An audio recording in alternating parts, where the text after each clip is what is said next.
This channel does not promote any violent, harmful, or illegal activities. All content provided by this channel is meant for an educational purpose only. নজর এই মুহূর্তের বড় খবরের দিকে। মুর্শিদাবাদের সদ্য গজানো মৌলবাদী সংগঠনের সঙ্গে জেএমবি যোগ। বাংলাদেশ থেকে চোরাপথে এসে সংগঠনের সদস্যদের প্রশিক্ষণ জেএমবি জঙ্গি নেতার। বিস্ফোরক কেন্দ্রীয় গোয়েন্দা রিপোর্ট টিভি 9 বাংলার হাতে। আমি সরাসরি কথা বলতে চাইবো আমাদের রিপোর্টার সুজয় এই মুহূর্তে আমাদের সঙ্গে রয়েছেন। সুজয়, এই রিপোর্টে কি কি এমন রয়েছে যা সত্যিকারে গোয়েন্দাদের চিন্তায় ফেলছে? দেখো, প্রথমেই জানাবো যে সংগঠনটি বাংলার বুকে নতুন করে মাথাচাড়া দিচ্ছে, সেটির নাম জাহা ইন্ডিয়া। আর এই জাহা ইন্ডিয়া সম্পর্কে আগেই সতর্ক করেছিল টিভি 9 বাংলা। এবং এখন কেন্দ্রীয় গোয়েন্দাদের যে নতুন চাঞ্চল্যকর রিপোর্ট, সেই রিপোর্টে বলা হচ্ছে যে জাহা ইন্ডিয়ার সঙ্গে জেএমবির বাংলাদেশের এক মাথার সম্প্রতি গত 6 জানুয়ারিতে একটি বৈঠক হয়েছে এবং সেখানে প্রশিক্ষণ শিবিরও করা হয়েছিল। কোথায় হয়েছিল প্রশিক্ষণ শিবির? ঝাড়খণ্ডের পাকুড় থানার অন্তর্গত একটি জায়গা, সেখানে এই প্রশিক্ষণ হয়েছিল। এবং সেই প্রশিক্ষণ শিবিরে এই জাহা ইন্ডিয়ার নতুন সদস্য পদ নেওয়া 15 জনকে প্রশিক্ষণ দিয়েছে জেএমবি থেকে আসা, বাংলাদেশ থেকে আসা জেএমবির এই সদস্য।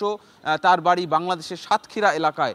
চোরাপথে সে বাংলাদেশ থেকে গত 6 জানুয়ারি প্রবেশ করে এবং ঝাড়খণ্ডে বৈঠক হয়। আবার 7 তারিখে সে অন্য একটি রুট ধরে সে আবার বাংলাদেশে পালিয়ে যায়।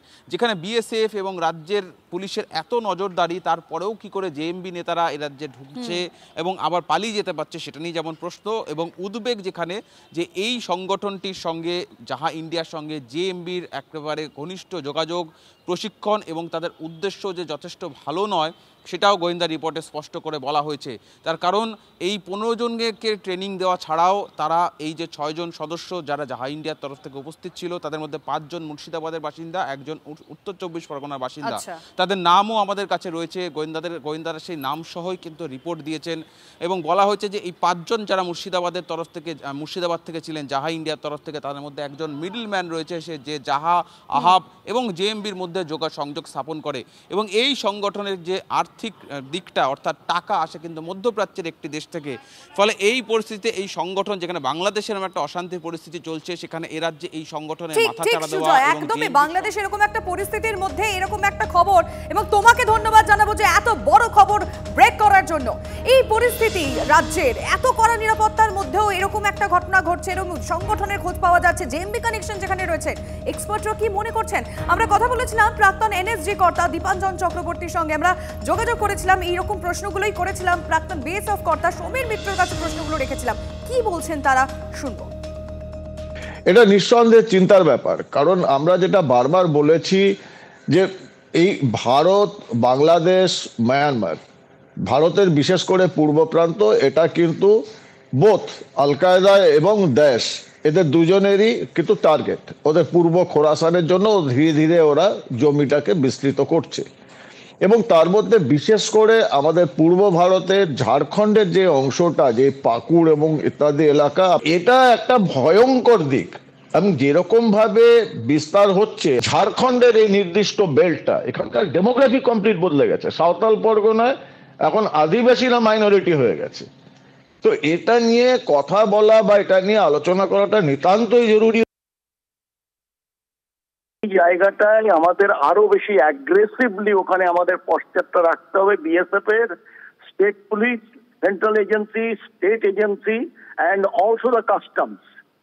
সুতরাং এই জায়গাগুলো যাদের স্টেক রয়েছে বর্ডারের উপরে, প্রত্যেককেই আজকে মাদ্রাসার নামে ওখানে কি ট্রেনিং হচ্ছে সেগুলো আমরা সবাই জানি। ফারিজাব যে মাদ্রাসাগুলো যেগুলো unrecognised and unregistered, those are being used as a training training center. আর এই যে জাব ইন্ডিয়া আর এই জামাত, একটা জিনিস আমাদের মনে রাখতে হবে যে নাম আলাদা হলেও এদের এমটা কিন্তু এক। আর এই মুহূর্তে আরো একটা বড় খবর ব্রেক করছে টিভি 9 বাংলা। সীমান্তে উস্কানির আবহে আবারও আইএসআই বাংলাদেশ ঘনিষ্ঠতা। এই মুহূর্তে বড় খবর, সীমান্তে উস্কানির আবহ। আর এখানেই আরো একটা বড় খবর আসছে, আইএসআই আর বাংলাদেশের ঘনিষ্ঠতা ভারতের বুকে, তাহলে কি বড় অশান্তির পরিকল্পনা? আশঙ্কায় ভারতীয় গোয়েন্দারা। এই মুহূর্তে বড় খবর ব্রেক করছে TV9 বাংলা। আমি সরাসরি নিউজরুম থেকে কথা বলবো, আমাদের রিপোর্টার সিজার মন্ডল রয়েছে। সিজার, কি আশঙ্কায় করছেন গোয়েন্দারা, এখন অবধি কি খবর? দেখো, দীর্ঘ কয়েক দশক আমরা দেখেছিলাম আইএসআইয়ের সঙ্গে বাংলাদেশ সেনা বা বাংলাদেশ সরকারের ঘনিষ্ঠতা অনেকটাই কমে গিয়েছিল এবং সেই ঘনিষ্ঠতা আবার বাড়তে শুরু করেছে এই ইউনূস সরকারের আমলে। গত মঙ্গলবার আইএসআই প্রধান দুবাই হয়ে ঢাকায় পৌঁছন, আসিম মালিক পৌঁছন এবং তাকে স্বাগত জানান বাংলাদেশের সেনাকর্তা ফয়জুর রহমান। এই ফয়জুর রহমানের আরেকটা পরিচয় রয়েছে, বাংলাদেশের সেনাকর্তা হিসেবে তার বাংলাদেশের সেনাকর্তা ছাড়াও তিনি অত্যন্ত জিহাদি এবং ইসলামিক বিভিন্ন গোষ্ঠীর ঘনিষ্ঠ হিসেবে পরিচিত। সেই ফয়জুর রহমানের সঙ্গে তার দীর্ঘ বৈঠক হয়, বাংলাদেশ সেনার একাধিক আধিকারিক সঙ্গে বৈঠক হয় এবং এর আগেই আমরা দেখেছিলাম যে কামরুল হাসান, যিনি হচ্ছেন বাংলাদেশ সেনার সেকেন্ড ইন কমান্ড যাকে বলা যায়, তিনি গিয়েছিলেন ইসলামাবাদ এবং ইসলামাবাদে তিনি সেখানকার পাক সেনার শীর্ষ কর্তাদের সঙ্গে বৈঠক করেন। আমরা এর আগেই সেটা সরকারিভাবে প্রকাশ্যে এসছে যে পাক সেনা বাংলাদেশ সেনাকে ফেব্রুয়ারি মাস থেকে প্রশিক্ষণ দেবে। এই যে পরপর ঘটনাগুলো, এই পরপর ঘটনাগুলো কোথাও অত্যন্ত উদ্বেগজনক মনে করছেন ভারতীয় গোয়েন্দারা। তার কারণ তারা কোথাও মনে করছেন বাংলাদেশ সেনা বাংলাদেশ সরকারের সঙ্গে আইএসআইয়ের এই ঘনিষ্ঠতা এর আগে যখনই দেখা গেছে তখনই দেখা গিয়েছে ভারতের পূর্ব প্রান্তে, উত্তর পূর্ব ভারতে বাংলাদেশের এন্ড থেকে একাধিক জায়গায় অশান্তি সরানোর চেষ্টা হয়েছে এবং যেটা ভারতের ইনসার্জেন্সির ইতিহাসে অত্যন্ত একটা মাইলস্টোন, যেখানে চট্টগ্রামের যে অস্ত্র মামলা, যেখানে চীন থেকে বিপুল পরিমাণ অস্ত্র আনিয়েছিল উলফা, সেই ঘটনার সঙ্গে আইএসআই সরাসরি যোগ ছিল। অর্থাৎ এরকম আবার উত্তর পূর্ব ভারত এবং পূর্ব ভারতকে অশান্ত করার কোনো পরিকল্পনা, দীর্ঘমেয়াদী পরিকল্পনা করছে আইএসআই বাংলাদেশ। এটা একটা বড় খবর এবং চিন্তারও সমানভাবে। তুমি প্লিজ একটু সঙ্গে থাকো, কারণ এক্সপার্টরা কি মনে করছেন আমরা একটু জানার চেষ্টা করছি। এই মুহূর্তে গ্রুপ ক্যাপ্টেন আর কে দাস, প্রাক্তন বায়ুসেনা কর্তার সঙ্গে আমরা যোগাযোগ করেছি। আপনাকে TV9 বাংলায় স্বাগত জানাবো। ক্যাপ্টেন, আপনি কিভাবে দেখছেন এই খবরকে? পাক গুপ্তচর সংস্থা আইএসআই এর প্রধানের সঙ্গে বৈঠক বাংলাদেশ সেনার, এটা কতটা চিন্তার? ভারতের জন্য নিশ্চয়ই চিন্তার, কেন কি আইএসআই এর যে প্রধানের সাথে বাংলাদেশের যে সেনাকর্তাদের কথাবার্তা, এটা ভারতের জন্য কিন্তু খুব একটা ভালো ইঙ্গিত দিচ্ছে না।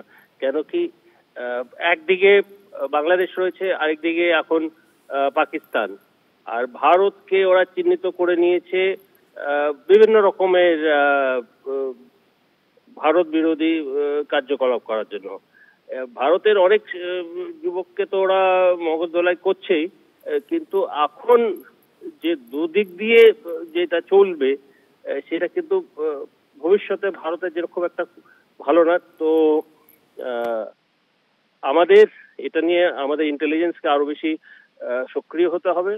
আমাদের স্টেট অ্যাডমিনিস্ট্রেশনকে, কারা কারা এদের সাথে যুক্ত হয়ে ভারতে অনুপ্রবেশ করার চেষ্টা করছে এবং আমাদের যেখানে যেখানে এরকম ক্যাম্প চলছে, নার্সারিজ যেখানে আছে, যেখানে এই ধরনের ভারত বিরোধী কার্যকলাপ হচ্ছে, তার জন্য আমাদের আরো বেশি সচেতন হতে হবে এবং স্টেট অ্যাডমিনিস্ট্রেশনকে, সেন্ট্রাল গভর্নমেন্ট এজেন্সিস তো রয়েছেই, কিন্তু আমাদের স্টেট অ্যাডমিনিস্ট্রেশনকে আরো বেশি সক্রিয় হতে হবে, আরো বেশি ডিস্ট্রিক্টে কোথায়। বুঝতে পারছি ক্যাপ্টেন, অনেক ধন্যবাদ আপনাকে।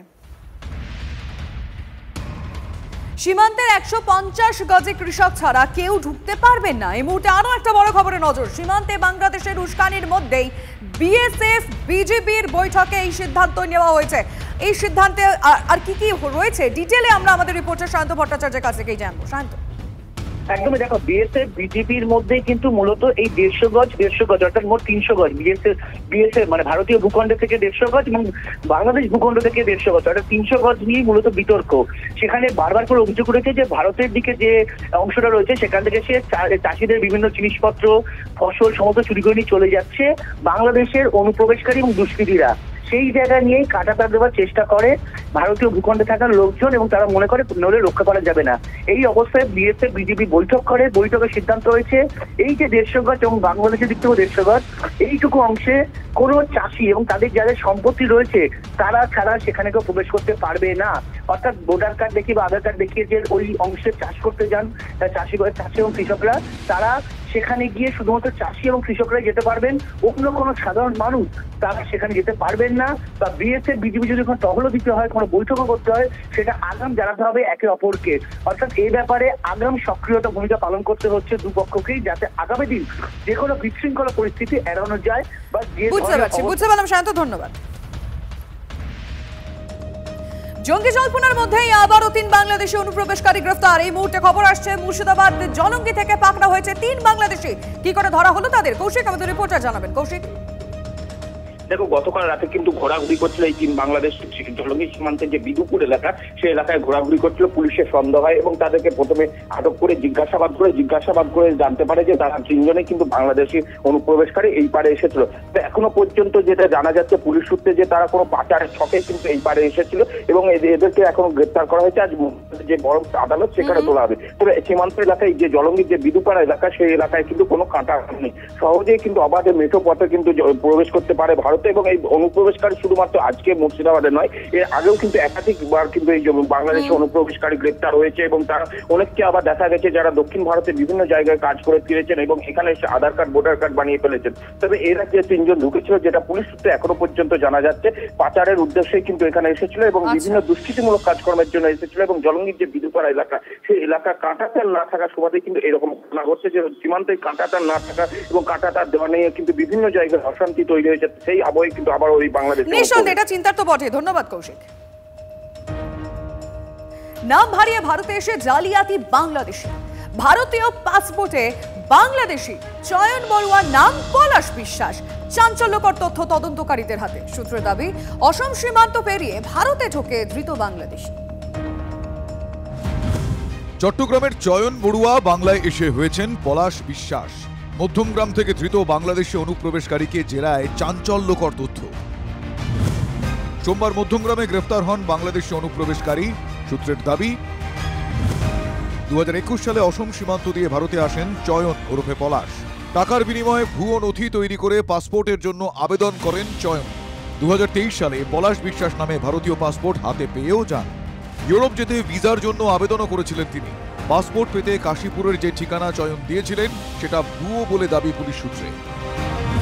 তদন্তকারীদের অনুমান, আরও অনেক বাংলাদেশি অনুপ্রবেশকারীকে ভুয়ো নথি তৈরি করতে সাহায্য করেছেন ধৃত যুবক।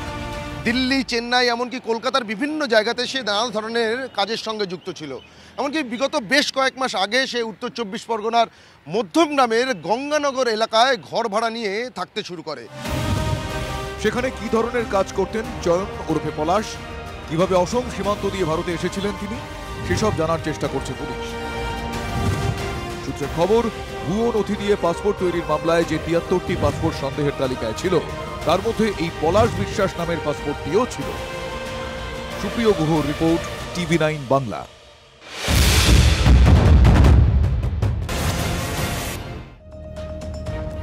রাতারাতি মাথার উপর থেকে সরে যাবে ছাদ। 3 দিনের মধ্যে ট্যাংরার হেলে পড়া বহুতল খালির নির্দেশ দিয়েছে পুরসভা। কার গাফিলতি, কার দায়ে ছাদহীন হচ্ছে 13টি পরিবার? গোড়ায় গলদ বা নজরদারির অভাব? প্রশ্নে পুরসভার ভূমিকা। পরিস্থিতি খতিয়ে দেখতে ট্যাংরায় সকালে পৌঁছে যান পুরসভার ইঞ্জিনিয়াররা। সেই ছবি আমরা আপনাদেরকে দেখানোর চেষ্টা করব এবং তার আগে এই ছবিটা দেখা, যেটা বারবার ছবিটা দেখলে আতঙ্ক ফিরে ফিরে আসছে। 3 দিনের মধ্যেই ট্যাংরার হেলে পড়া বহুতল খালির নির্দেশ ইতিমধ্যেই পুরসভার তরফ থেকে চলে এসেছে। কিন্তু তারা প্রশ্ন তুলছেন এবং সাধারণ মানুষও প্রশ্ন করছেন, কার গাফিলতি, কার দায় ছাদহীন হচ্ছে এই 13টি পরিবার? চলুন আমরা ঘটনাস্থলে নজর রাখি। সেই বহুতলের সামনে থেকে আমাদের রিপোর্টার সুজয় সরাসরি রয়েছে। সুজয়, ইঞ্জিনিয়ারের কোন কোন বিষয়গুলি খতিয়ে দেখছেন? দেখো, আমি সরাসরি ছবিটা দেখাবো। যে বহুতলটি হেলে পড়েছে তার একেবারে টপ ফ্লোর থেকে, সেখান থেকে একটি সুতোর মাধ্যমে পুরসভার যারা রয়েছেন ইঞ্জিনিয়ার, তারা বোঝার চেষ্টা করছেন যে ভার্টিক্যাল ইনক্লাইনেশন কতটা হয়েছে, অর্থাৎ দুটো বিল্ডিংই কি হেলে পড়েছে নাকি একটা বিল্ডিং হেলে পড়েছে, কতটা হেলে পড়েছে এবং সেই কোন দিক থেকে হেলে পড়েছে, এই সমস্ত বিষয়গুলো তারা একেবারে নিজেদের একদম খুঁটিয়ে পরীক্ষা করে নেওয়ার চেষ্টা করছেন, বুঝে নেওয়ার চেষ্টা করছেন। যেহেতু ইতিমধ্যে একটা ডেমোলিশন অর্ডার দেওয়া হয়েছে, তাই ডেমোলিশন অর্ডার হওয়ার আগে তারা বোঝার চেষ্টা করছেন যে সমস্যা বা গলতটা ঠিক কোথায় হয়েছে এবং হয়ে থাকলে কেন হয়েছে এবং দুটো বিল্ডিংয়ে হয়েছে কিনা। আমি একটু যিনি পুরসভা রয়েছেন একটু একটু একটু বিষয়টা বোঝার চেষ্টা করো, এটাকে কি বলা? এটা শুনুন, এটা হচ্ছে যে কতটা হেলেছে, কতটা মেজারমেন্ট হেলে, এর বাইরে কিছু না। এই দড়ি দিয়ে এটা আপনারা কি বোঝার চেষ্টা করছেন? ওই তো বললাম কতটা হেলেছে, উপর থেকে নিচে অবধি কতটা ডিফ্লেকশনটা কতটা। কোনো কারণে কি মনে হচ্ছে দুটো বিল্ডিং হেলে থাকতে পারে? সেইটা এখন দেখে নিচ্ছি, মেজারমেন্ট টেপ আনছে, টেপ এনে দেখে নেবে, ঠিক আছে? টেপটা দেখে তারপর বলো। একেবারে স্পষ্ট করে বুঝে দেওয়া হলো, তিনি নিজের আশঙ্কা প্রকাশ করলেন যে কোন জায়গা থেকে কতটা হেলেছে সেটা দেখানোর চেষ্টা। আমি আর একটা ছবি আমি দেখানোর চেষ্টা করবো, আমার সহকর্মী সুদেবকে বলবো একটু এদিকে আসার জন্য। যে দেখো, যে বিল্ডিংটি হেলে গিয়েছে তার জন্য কিন্তু বেশ কয়েকটি জায়গায় ফাটল ধরা পড়েছিল, সেই ফাটলের ছবিটা একটু আমরা সরাসরি দেখানোর চেষ্টা করব। এক হচ্ছে এই যে বহুতল, এই বহুতলের সঙ্গে যে এই ঢালাই করা অংশটা, এখানে প্রায় 1 আঙুল সমান ফাঁক দেখা যাচ্ছে। তার পাশাপাশি একদম গোড়ার দিকে অর্থাৎ বেসমেন্টের এখানেও কিন্তু ফাটল লক্ষ্য করা যাচ্ছে। ফলে বুঝতে পারছো যে একটা বেশ কয়েকদিন ধরেই যেটা বলছেন বাসিন্দারা, যে 1 থেকে 1.5 বছর ধরে যখন পাশের বহুতলটি তৈরি হচ্ছিল তখন থেকেই হেলা শুরু করেছে, তার ইঙ্গিত কিন্তু ছিল এই বিষয়গুলো। সেটা পুরসভার তরফ থেকে যারা ইঞ্জিনিয়ার এসেছেন তারাও কিন্তু এগুলি তারা দেখলেন যে কোথায় কোথায় ফাটল রয়েছে, কোথায় কোথায় কী সমস্যা রয়েছে। এবং যখন থেকে হেলে পড়েছে তারপর থেকেই কিন্তু পুরসভার তরফ থেকে একটা তৎপরতা লক্ষ্য করা যাচ্ছে যে মূল কারণটা খুঁজে বের করা এবং সমস্যার একেবারে শিকড়ে পৌঁছানো। আবাসিকরা অভিযোগ করছেন যে এই আবাসনের ঠিক পাশেই যেটা নির্মীয়মান রয়েছে, সেই নির্মীয়মান আবাসনটা যখন তৈরি হচ্ছিল তখন থেকেই এই বাড়িটিকে তারা হেলে যেতে দেখেছেন, তারা অভিযোগ করেছেন, কিন্তু কোনো সমাধান হয়নি। যার জেরে এখন এক রাতের মধ্যে এতগুলি পরিবারকে কার্যত ভিটেমাটি ছাড়া হতে হবে, নিজেদের তারা শেষ সম্বলটুকু জোগাড় করে। তুমি নজর রাখো ইঞ্জিনিয়াররা কি বলেন, অবশ্যই আমরা আমাদের দর্শকদের তার আপডেট দেব। ধন্যবাদ তোমায়।